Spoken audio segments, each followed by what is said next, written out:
Danger. ওই সালা তার্কিরা পাকিস্তানের পক্ষ নিয়েছে। ওই পাকিস্তানে চালিয়েছিলাম অপারেশন সিন্দুর, ওই তুরস্কে চালাবো অপারেশন গোমূত্র। প্রস্তুত? ইয়েস।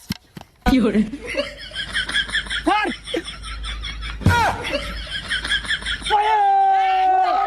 टाम टाम।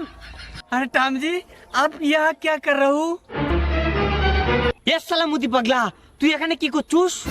টামজি, ওই সালা তার্কিদের উপর অপারেশন গোমূত্র শুরু করেছি। কার উপর? এই সালা তুরস্কের উপর। সালা পাকিস্তানকে সব সালা কি করলো? তুরস্ক হচ্ছে বাপেরও বাপ। কি হরে সালা নেটো কি বুঝিস? না, বুঝি না। বুঝবি কি করে? বিক্রি করছিস সারা জীবন চা, এখন হয়েছিস প্রধানমন্ত্রী। ওর উপরে তুই একা হামলা করেছিস, এখন তোর উপরে মিলে আর 30 জন মিলে হামলা করবে, সাথে আমি হামলা করতেও বাধ্য।